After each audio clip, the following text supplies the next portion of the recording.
100% है, 100% के लिए जो बिल्कुल हराम कमाता हूँ, मुकम्मल उसकी इनकम हराम, और फिर वो आपको पार्टनरशिप दे रहा हूँ। चाहे आप जो पार्टनरशिप हलाल बिजनेस में हो, आप ऐसा तिजारत में बिजनेस पार्टनर नहीं बन सकते जिसमें आपके पार्टनर की इनकम मुकम्मल तौर से हराम हो। हाँ, एक पार्ट ऑफ इनकम उसका हराम होने का डाउट है, तो डाउट के बेसिस पे तो आप बिल्कुल मत रखिए, लेकिन आपको श्योर है कि पार्ट ऑफ इनकम हराम है, तब भी आप कर सकते हो। पार्ट ऑफ इनकम, पूरी इनकम याद रखिए, मेजर इनकम नहीं है, पार्ट ऑफ इनकम ऐसा हो सकता है। नबी अकरम सल्लल्लाहु अलैहि वसल्लम ने ऐसे लोगों की दावत कबूल की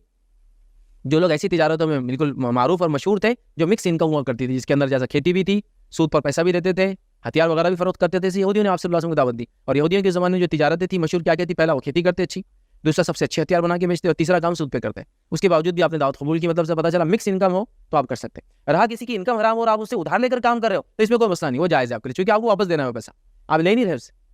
तो किसी सूदी कारोबार करने वाले से भी आप पैसा अगर ले जो कि आपको बगैर सूद के दिए, तो लेने में कोई नहीं, सिवाय इसके कि आपकी शख्सियत उसमें खराब ना हो, इसका आप ख्याल रखें, क्योंकि आप सबको बता नहीं सकते नहीं मुझे बगैर सूद के दिया, बगैर सूद के दिया, लेकिन लिया जा सकता है। नबी अकरम सल्लल्लाहु अलैहि वसल्लम के ज़माने में यहूदी सूद पर पैसा देते, जैसा कि इसकी दलील यहूदी नबी अकरम सल्लल्लाहु अलैहि वसल्लम को बगैर सूद के अल्लाह उधार दिया, तो पता ही चला कि एक सूदी इदारा भी आपको बगैर सूद के पैसा दे तो लेने में हर्ज नहीं। एक आदमी जिससे आप उधार लेकर काम कर रहे हो, जो कि पैसा हराम भी हो तो आप ले सकते हैं बाद में, क्योंकि आपको रिटर्न करना है, पैसा आप ले नहीं रहे, मदद नहीं मांग रहे, ठीक है। और ना ऐसे इंसान के साथ ना बिजनेस करे, ना ऐसे इंसान के साथ से ज़कात या सदक़ात लेकर अपने इदारे वगैरह भी चलाए, जो कि दुरुस्त नहीं होंगे, याद रखें।